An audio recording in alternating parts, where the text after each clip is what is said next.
When the Scarlett 4th generation audio interfaces came out last year, loads of you asked me which was better, this or the iD14 Mark II. Strangely, barely anyone asked about other interfaces, so here's the comparison. Now, I thought I had a good idea of which way this comparison would swing before I started the video, but I may have changed my mind.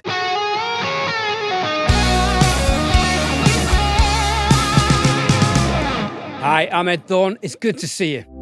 Both devices are desktop interfaces offering 24-bit depth recording. The Audient offers sample rates up to 96 kHz, the Scarlett 192 kHz.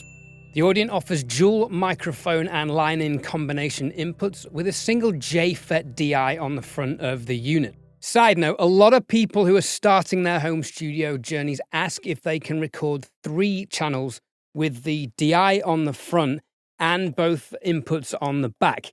The answer is no, because the internal architecture only offers 2 signal paths. In this case, the DI on the front of the Audient actually detects a high impedance signal automatically and takes precedent over input 1 on the back of the device. The Scarlett hosts 2 XLR mic inputs on the rear and dual combination line-in and DI inputs on the front, bring an extra DI input over the Audient. The Scarlett hosts a button to engage the 48 volts phantom power, but this is applied to both channels at the same time. The Audient offers levers on the top surface for independent channel phantom power control. The Audient offers an additional 8 channels of digital ADAT inputs from an external preamp rack or I/O device such as the Evo SP8, making this interface expandable to 10 inputs. Ideal for recording drums or expanding your studio later. Both house jack cable monitor outputs on the rear. The Audient hosts 2 additional jack outputs which can be used to run an additional stereo headphone amplifier. Now, you could technically use these to run a second pair of speakers, but the monitor control wheel is not linked to these outputs, so the muting and volume control would need to be managed in the iD application. And here's a killer feature. The monitor outputs and headphone amplifier on the iD14 are mutable by selecting the output and indenting the control wheel. This is a massive plus for the Audient. Speaking of headphone outputs, both have single headphone amplifiers, but you'll notice the Audient has 2 sockets.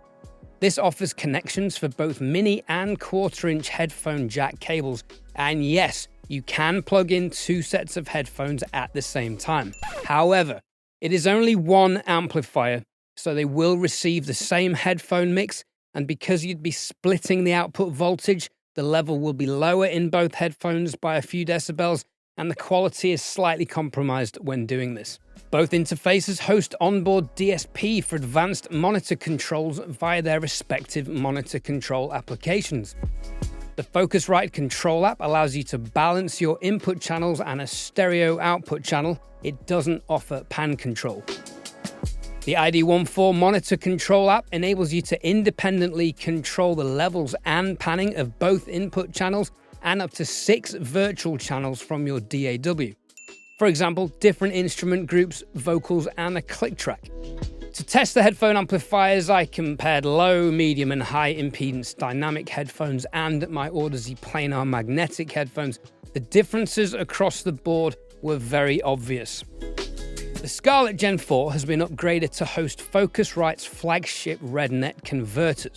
This results in a much cleaner and clearer headphone and monitor output sound than its predecessor and also the iD14. Unfortunately, the Scarlett headphone amplifier has very low output, and this renders the onboard direct monitoring fundamentally flawed.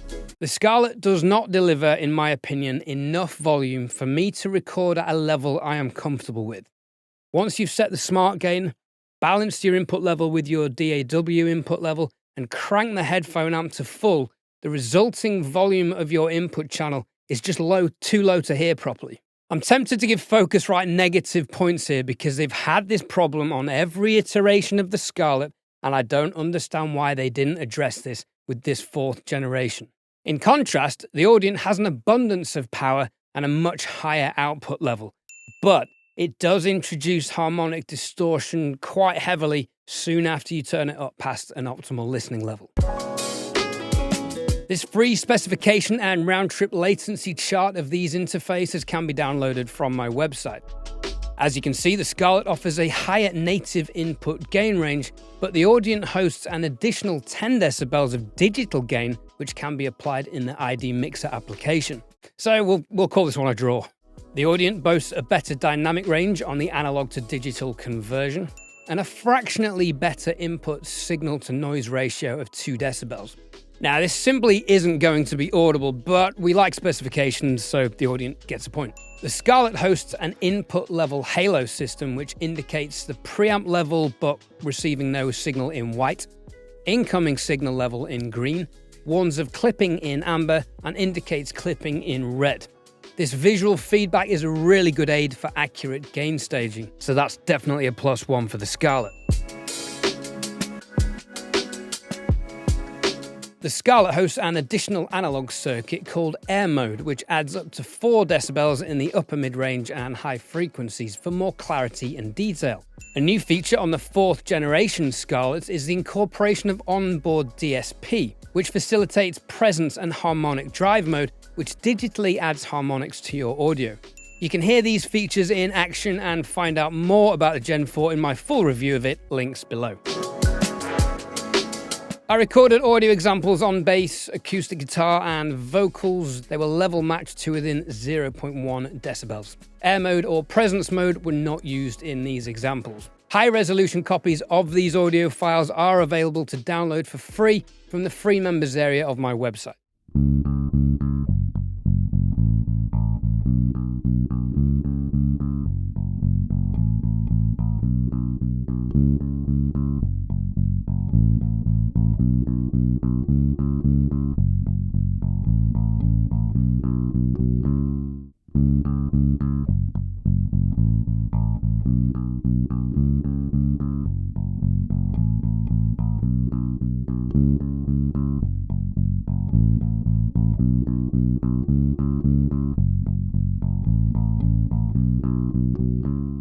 These are frightfully similar. I feel the Audient has a touch more sub-frequency content, giving a slightly deeper foundation, and the Scarlett has a tiny bump in the low mids, about 270 Hz, because it's pulling out that resonance in the bass guitar a little more than the Audient.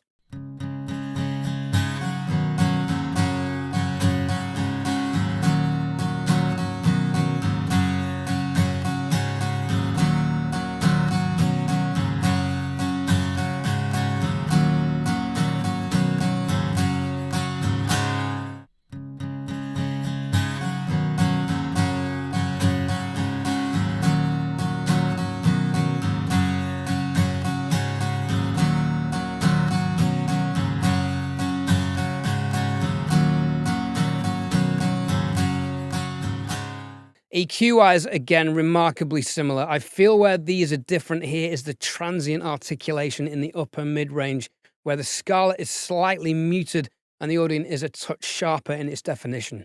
You're my decaffeinated love, giving me everything you've got. It's never enough, you're trying, but I'm afraid I just don't buzz. I don't feel much. You're my decaffeinated love, giving me everything you've got. It's never enough, you're trying, but I'm afraid I just don't buzz. I don't feel much. The more focused mid-range on the Scarlett actually helps with the vocal definition here, but I feel the Audient has a touch more space and air. Now, we're talking about micro nuances here, so if you can't hear a difference, don't worry. Have a listen on a few different systems, and if you want to test your ears a little further, remember you can download the high-resolution versions of these files without YouTube compression from my website for closer listening.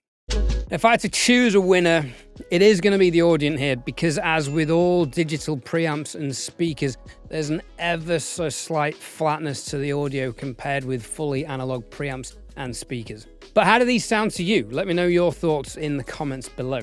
By the way, if you consider purchasing one of these interfaces, buying these or any of your home studio gear through the links in the description is a great way to say thank you for the video if you found value in it, and it helps me make more content like this for you. When recording, if you're unsure how to set your input gain levels, Scarlett has you covered. Auto Gain will listen to your input source and set the correct input gain for you in 10 seconds. This feature works really well and takes the guesswork out of gain staging accurately. And if this wasn't enough, Focusrite introduced Safe Mode on the Gen 4s. This is an anti-clipping technology which measures every single audio sample, detects potential clipping, and temporarily lowers the input gain before clipping can occur. Clipping happens when you record an input signal with a higher gain than the audio interface conversion can handle, resulting in waveforms with the audio peaks clipped off. This results in nasty pops and clips, and we want to avoid this. This feature works okay, but it results in audible dips in the audio captured if it is triggered. I think it could be useful for podcasting if you laugh out loud, for example, but I don't think it's ideal for recording music. I'll give the Scarlett a point, but it is always best to gain stage correctly where possible. To find out more about auto gain and safe mode, check this video. The iD14 has an assignable ID button which can be used for a host of functions, including monoing your outputs, activating talkback if you have a microphone connected, and it can be used as a DAW scroll wheel. The Scarlett comes with Ableton Lite Live and 3 months access to Pro Tools Artist with a heavy discount after that. And a comprehensive bundle of software is also included, including Focusrite's Red EQ and compression plugins, a Brainworks channel strip, Antares Auto-Tune, Softube amp sims, addictive keys and addictive drums, and 5 free masters on Lander and a 2-month subscription to Lander Studio. The iD14 comes with Cubase LE and Cubasis LE3 for iOS, a 2-month trial of Sound ID from Sonarworks.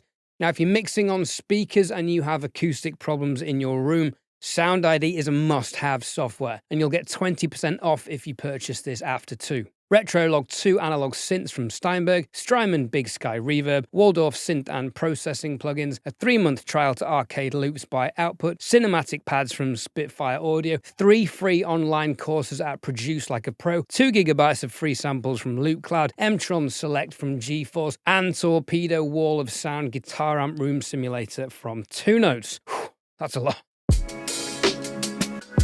So, which is better? The Scarlett scored 8 and the iD14 scored 10, but I don't think this is the full story.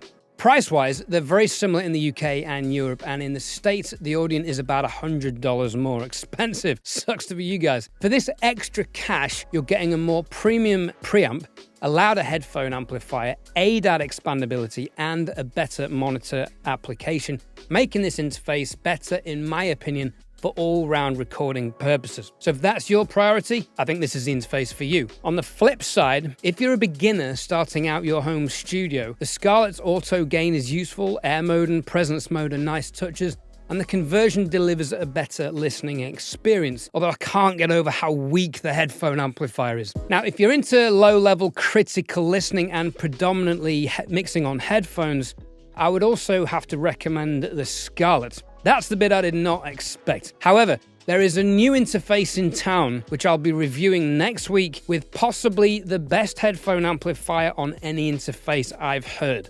Now, the jury is still out in comparison to the likes of the Neve, the Apollos, and the Neumann interfaces, but subscribe and I'll drop that bombshell next week. Here are 10 things you probably didn't know about the Scarlett Gen 4s. I've been Ed Thorne. It's been emotional. Thanks for watching.